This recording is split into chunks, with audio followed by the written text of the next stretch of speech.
We all know how terribly important it is to be able to leverage our knowledge and our experience, not only for our marketing, but also for our delivery. It's super important for us to be able to help more people, right? To be able to expand our reach, to be able to expand our vision and impact as many people as humanly possible as we grow our businesses. So when it comes to doing different courses or retreats or events or things like that, how do you determine and decide what to do and how to leverage? I'd love to share that with you today.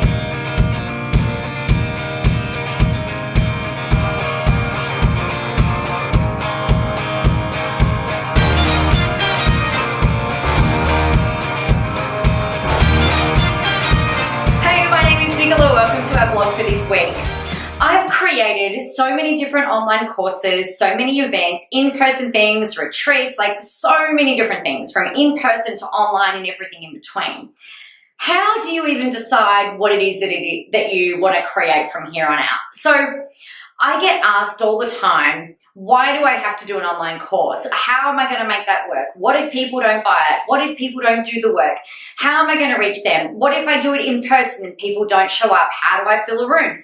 There are about, like 1,000,000,001 questions that end up going through people's heads when they're thinking about being able to leverage the knowledge that they have and turning that into product. Now, when you think about turning stuff into product, most people think, I'm going to create a DVD or I'm going to write a book or, like a physical product. What I really love talking about and love helping people with is going, all right, well, how do we get more of what you want and in a way that makes sense for you with what you want to create, as well as things that work actually for your people. Now, I know for me, I started doing everything in person. So in 2010, 2011, I was traveling all over the country. I live in the middle of nowhere. I'm in a tiny little country town in country Victoria. And I was traveling all over the country, running events, doing things in person, consulting, stuff like that, and it was not sustainable. I've got 3 kids. At that point in time, my husband was barely home for half of the year while managing his family's farm, and it was unsustainable, and I burned out, and I was a bit of a mess, actually. So it wasn't sustainable for me. And so that was where I was like, all right, well, how can I do more of what it is that I do without having to leave home? How can I do what I do on Skype?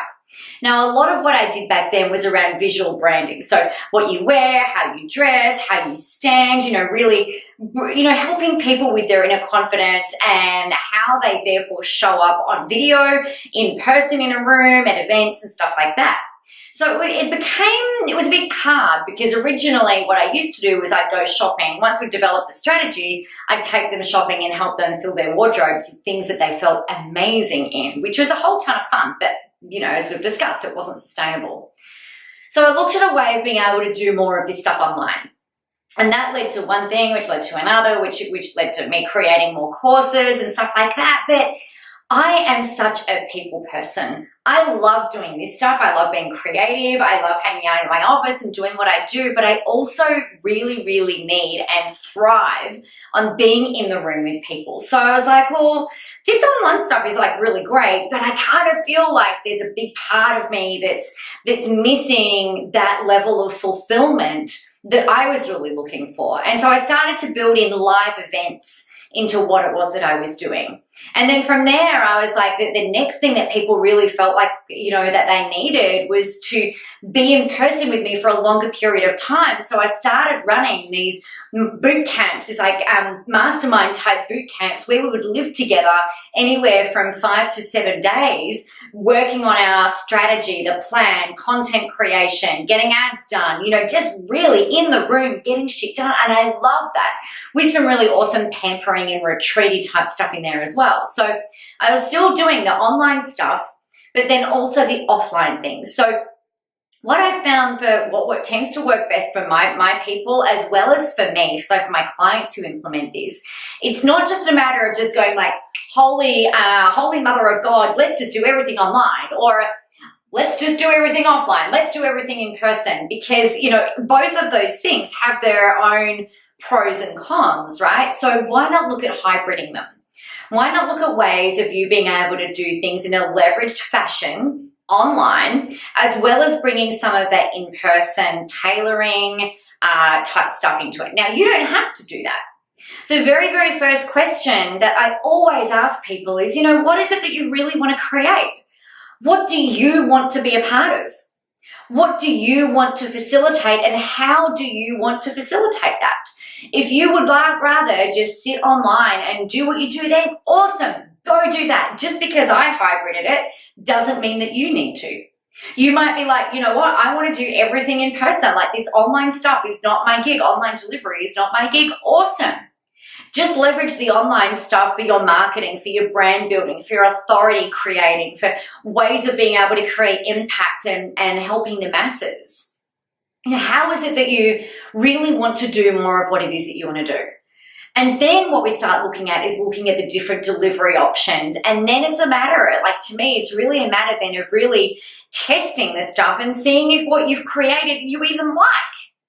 Because sometimes what happens is people are like, I want to create an online course, it's going to be freaking amazing. And they go pour all this time, money, energy, effort into creating this amazing thing. And they do it and they're like, what?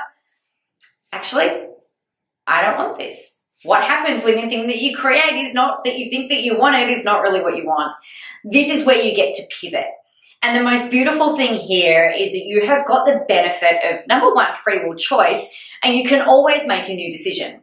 But when you're doing it after you've tried and tested something, you're doing it based on data, based on feedback, based on you going, I tried this and it didn't work, or I didn't like it, or my people didn't like it, or whatever. Great, awesome, go pivot and do something different. But if you don't ever try it, then you don't ever know. And that is some of the stuff that then leads into, that won't never work. And that could cost you tens of thousands, hundreds of thousands, millions of dollars, because it's a bit like cutting your nose off to spite your face. And you're beautiful. You're a rock star. You're amazing. You deserve to be out there. You deserve to be seen. So get out there and try it.